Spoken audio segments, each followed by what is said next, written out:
Prazer, Tá todo bom? mundo tá aqui, Rick, com você. A gente já sentiu na primeira conversa que você era um cara diferenciado, viu? E olha que nós trabalhamos com em torno de 600 corretores nos Estados Unidos, né, que estão no nosso portfólio. E a gente vê, assim, a diferença entre um corretor e o outro, né? E a gente pode perceber que, pô, caramba, o Rick é um cara diferenciado. Pela sua atitude, pelo seu profissionalismo, a maneira que você trata, né, de um cliente, de uma vida. Então a gente pode perceber isso, viu, Rick? Pode ter certeza disso. Não só eu, como a minha equipe. Às vezes a gente se acostuma com alguns feedbacks que a gente não pode se acostumar. Eu digo porque às vezes a gente pensa assim, eu tô recebendo só feedbacks bons, mas o que eu tenho que melhorar? Exato. Né? Mas basicamente assim, isso também criou uma conexão entre a gente e a preocupação com o cliente. Sim. Porque se a gente tem, embora a gente pense assim, existe uma golden rule, que é aquela regra de ouro que você, via de regra, no passado a gente falava que essa regra de ouro é tratar as pessoas como a gente quer ser tratado. Exato. Isso até é um princípio.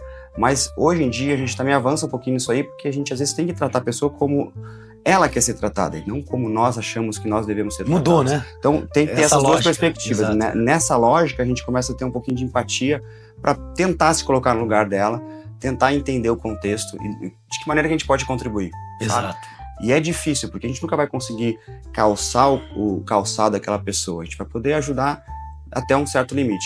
Então a gente foca naquilo que a gente pode fazer. A gente chama de soft control, aquilo que eu tenho controle, que eu posso contribuir. O que eu não tenho controle, o que eu vou poder fazer, né? Exato. Então, mas enfim, o papo é financiamento imobiliário. Eu quero que você fale um pouquinho da Hard Mortgage. O Hard Mortgage, quando você ouve, ou quando eu ouvi pela primeira vez, é evidente que a gente pensa num coração. Exato. Né? Vou te falar, assim, um pouquinho sobre a vida da Hard Mortgage, como que ela iniciou. Eu sou, né, tenho muita fé em Deus, Rick. Cheguei nesse país aqui há 25 anos atrás sendo dishwasher, lavando prato, e quero te convidar de primeira mão, fizeram um documentário da minha vida, você está convidado para assistir com a gente vai ter não vai ser para o público outside, vai ser só convidados. Então a gente entende da vida do imigrante, né? A tua vida, quando a gente sai do nosso país, do nosso Brasil, o que a gente busca? Algo melhor para a nossa vida, né? Para os nossos filhos, para a vida da nossa família. E quando você chega num país como os Estados Unidos, é diferente, né? A língua não sabe falar direito, a cultura é diferente, é como você encara tudo que está em volta de você de uma maneira, muitas vezes de uma maneira chocante, né? Sim. Eu passei por isso quando eu cheguei aqui, né? Então eu tava lá nas asas da mamãe, do papai, cheguei aqui, eu tive que se virar com a vida. Então essa vida de imigrante não é fácil.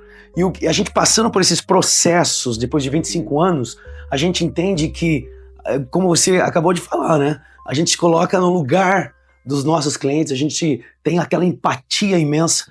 E foi aonde eu, trabalhando para bancos americanos no departamento de financiamentos imobiliários nos Estados Unidos, eu trabalhei com o Bank of America, 8 anos e meio no departamento de financiamentos imobiliários do banco, me tornei um dos tops producers no país, top 5%. E ali eu vi e identifiquei que eles não tinham os produtos para ajudar a nossa comunidade a realizar o sonho de comprar uma casa, de mudar de vida nesse país. Sim. E foi aonde eu pedi oração a Deus, que ele pudesse me iluminar com um novo nome de uma empresa. Estou resumindo a minha história, tá? E em oração, 3 horas da madrugada, Henrique, orei a Deus mesmo, pedindo a ele, Senhor, me ilumina o novo nome da empresa que vai te representar nessa terra, que a gente, né, o senhor sabe o que eu faço, eu trabalho com transformação de vida, quero ajudar a minha comunidade a transformar a vida dela, e que essa empresa possa te representar nessa terra. E daí veio uma mensagem, uma palavra, assim, 3 horas da manhã na minha mente. Da onde a vida se inicia, Rick? E dali, Fonte da vida. eu comecei a imaginar, da onde a vida, eu pedi um nome, Deus me deu uma frase, da onde que a vida se inicia? E eu comecei a imaginar, cara, uma vida inicia, acontece isso e tal. O primeiro órgão com a magia de Deus é o coração que cria, e quando ele pulsa pela primeira vez, ali se existe a vida, e dali tudo se transforma. Então eu falei, caramba, why not Heart Mortgage? Where everything begins. Né? Right. Onde tudo se inicia. Então, corri no computador, caramba, um nome maravilhoso. Corri no domain lá, no computador ver se estava disponível. Boom, GoDaddy, www.heartmortgage.com. Boom, disponível. Registrei o nome e dali coisas incríveis aconteceram na nossa vida, sobrenatural. E um dia acordei também, antes ainda de finalizar tudo, pedi uma confirmação a Deus. E Deus amanheceu. Tem uma área na minha casa, Rick, que eu leio livros do lado da piscina, tal, tem um barzinho e tal. E ali as janelas da minha casa inteirinho com hearts, um dia eu acordei. literalmente todas as janelas da minha casa com hearts. E eu registrei isso. Pedi, falei, caramba, se eu tô olhando pra isso, não consigo acreditar, continuei lendo o livro, o sol começou a dizer, falei, caramba, é real o que tá acontecendo. Sim. Subi no second floor, minha esposa não gosta de acordar cedo, se acordar ninguém aguenta ela. Então fui bem devagarzinho, fui lá, peguei o celular do lado dela, desci e tirei fotos e registrei. Vou te mostrar a foto, tá lá no meu documentário também e tá no meu Instagram, dezembro, dia 21 de 2021, quando eu abri a Heart Mortgage, postei essa foto com Hearts. E dali, em 3 anos de empresa, Rick, estando no business há 20 anos, a gente já pôde abençoar mais de 1.000 famílias nos Estados Unidos. Então é uma obra de Deus mesmo para transformar a nossa comunidade nesse país. Um grande, bonito exemplo, né? É motivador, é inspirador, sem dúvida alguma, né? E a gente começa, você estava falando, eu começo a fazer um retrospecto, né? Daquilo também da minha caminhada. Eu trabalhei praticamente minha vida toda em banco. Né? Legal. E quando eu entrei no real estate, o pessoal falava para mim assim, quem sabe você vai pro mortgage, né? Eu falei, puxa, mas eu já conheço um pouco no Brasil, já conheço o processo e tal. Tô gostando dessa área de corretor de imóveis, que é a ponta, né? Exato. Você tá na linha de frente, você intermedia, na verdade. Exato. Mas é legal porque o pessoal que me conhece no Brasil, principalmente acompanha minha carreira, né, sabe o quanto que mesmo um financiamento imobiliário, qualquer operação de crédito, a gente tem que ter alguns critérios que são muito mais analíticos do que, obviamente, pessoalmente. Eu não quero saber se a pessoa ela é alta ou ela é baixa, mas eu preciso saber o histórico dela de crédito, enfim, analisar o CES do crédito. Né? Mas nesse aspecto de comunicação que você falou, é o que eu podia usar para os clientes. Bom, explicar para eles que eles vão ser analisados, talvez vão falar com alguém tecnicamente, né, uma pessoa mais analítica, e não vai ter aquela emoção de preocupação com você, mas vai precisar saber dos números. Exato. Então eu fazia muito essa comunicação, conversava com alguém na Heart Mortgage, que era a ponta, alguém que era mais analítico, alguém que é dentro do processo, né? Eu sempre falo aos clientes, não são 2, 3 pessoas, é uma equipe enorme que vai trabalhar o processo do financiamento. E às vezes o cliente não sabe disso, não sabe que tem toda essa equipe. Também eu queria saber um pouquinho como é que funciona essa dinâmica, né, de um financiamento. Quantas pessoas em média tocam naquela operação?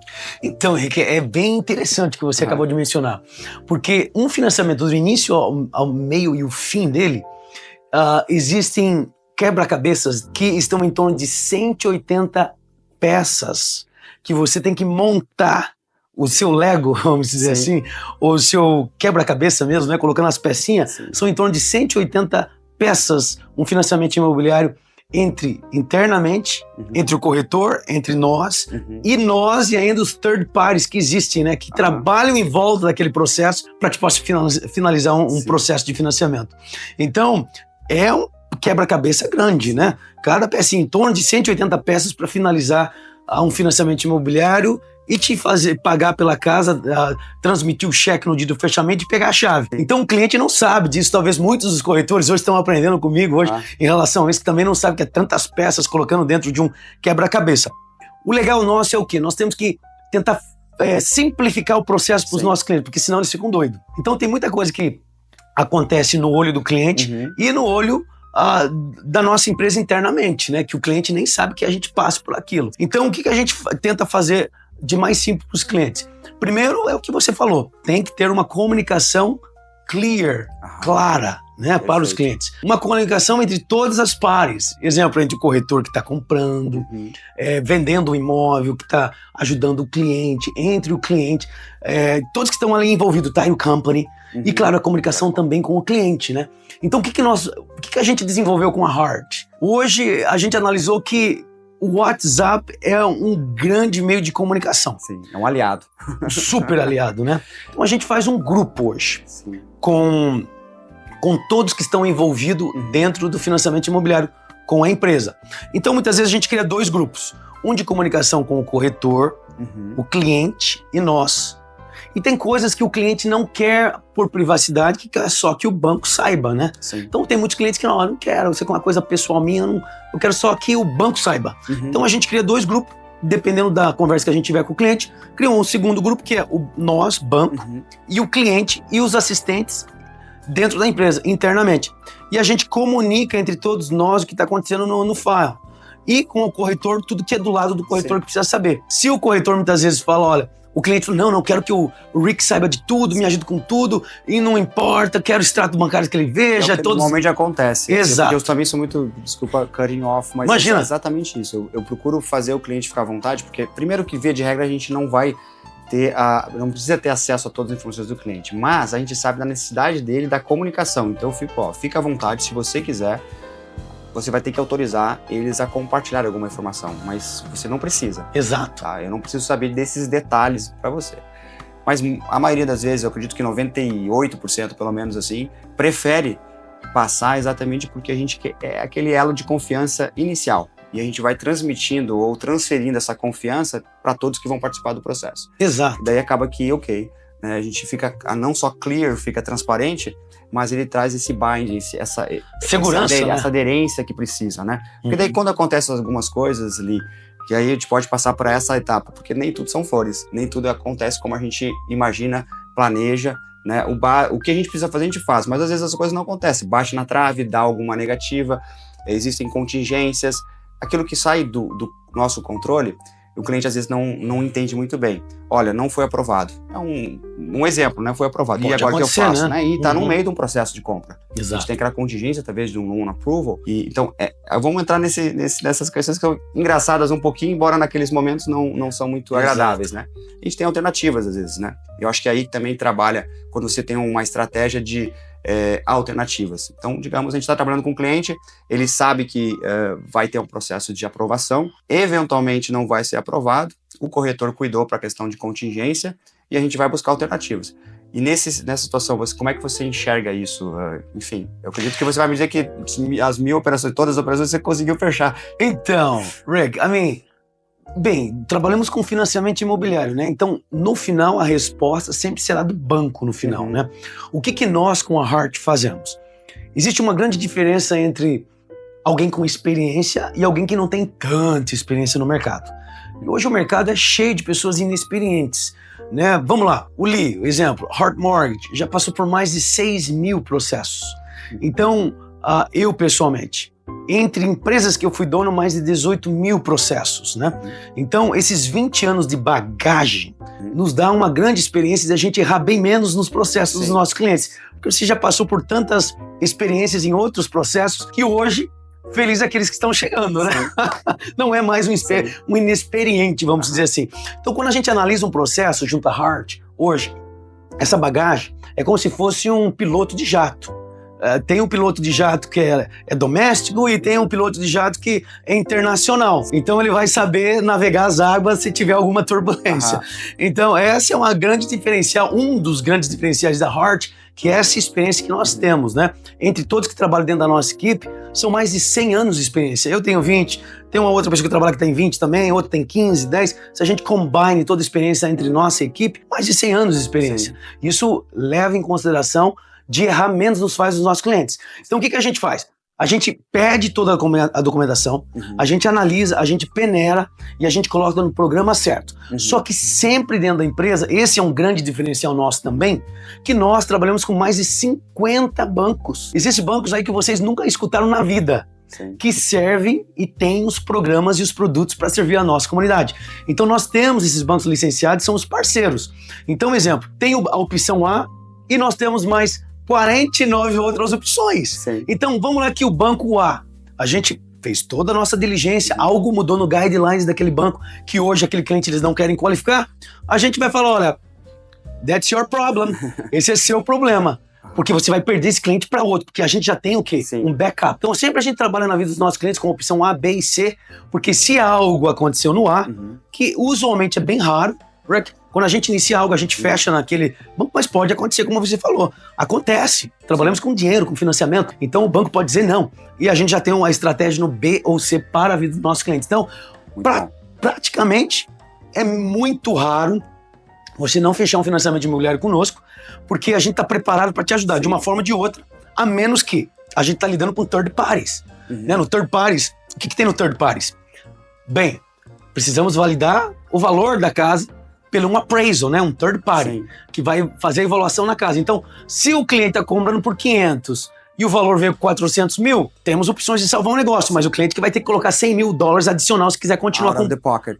out of the pocket, vindo do próprio do bolso, ali. exatamente. Mas aí entra a questão da comunicação, aí eu vou puxar esse gancho, porque quando eu falo com o cliente no início do processo, a gente meio que desenha um pouquinho as possibilidades. Eu gosto de navegar, eu faço um calendário. Nós estamos fazendo uma oferta de compra hoje, daqui a tantos dias nós temos uma inspeção no imóvel, no momento que via de regra a gente pode até sair se tiver algum problema ou negociar um valor.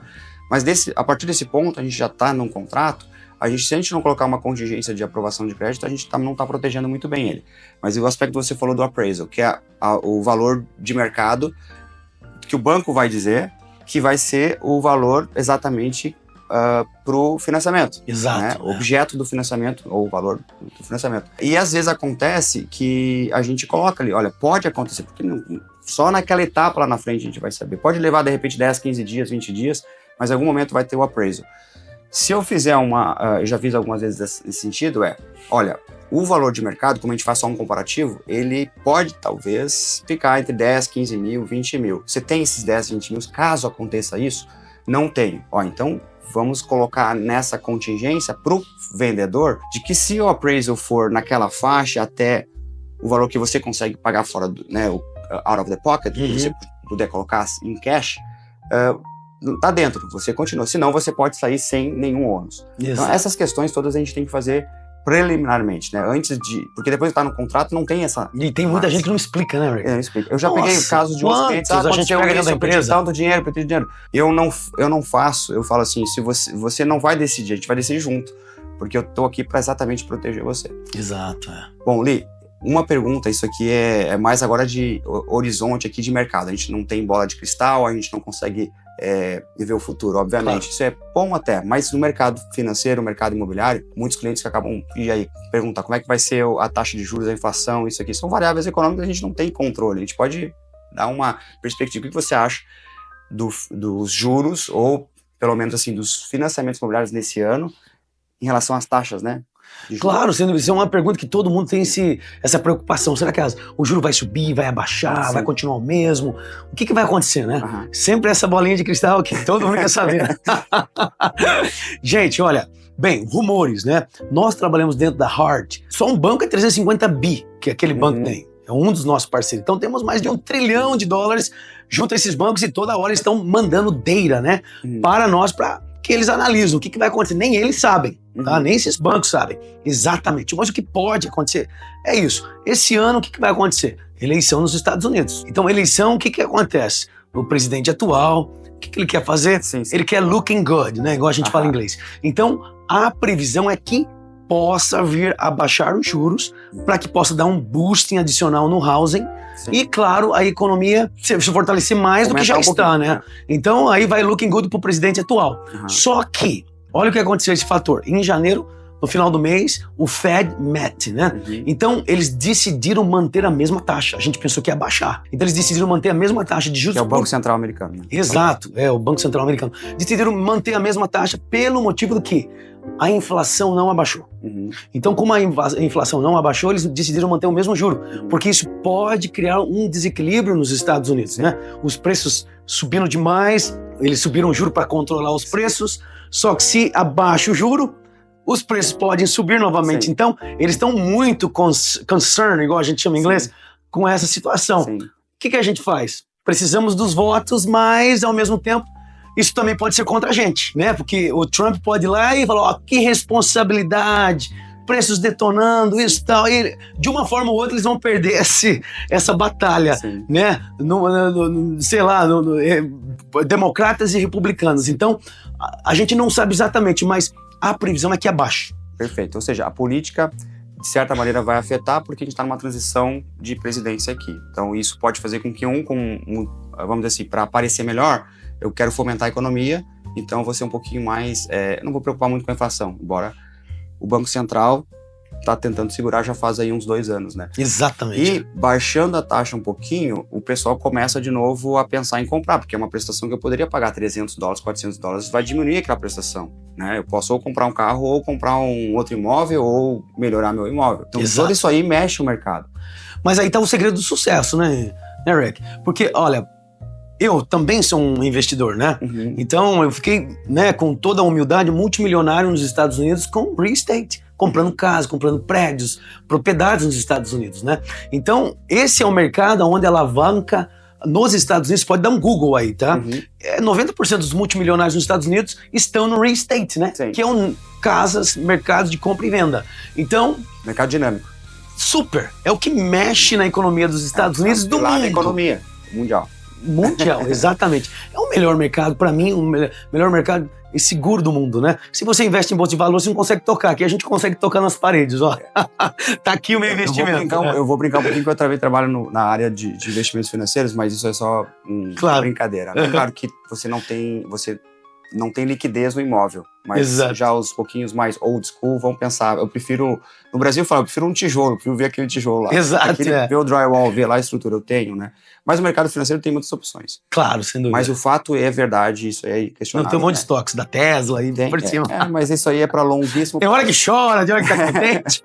Eu queria te agradecer, porque com certeza esse vasto conhecimento que você tem, a larga experiência que você tem no mercado, né, e compartilhar conosco aqui um pouquinho disso já foi de grande valia. Tá? Eu tenho certeza que os clientes que nós vamos atender em conjunto, né, que a Heart Mortgage vai atender, com certeza vão carregar essa inspiração que você traz da história da Heart Mortgage, né, de tantos clientes que já atendeu. Então, aqui, fechar te agradecendo mesmo, tá? Do fundo do coração.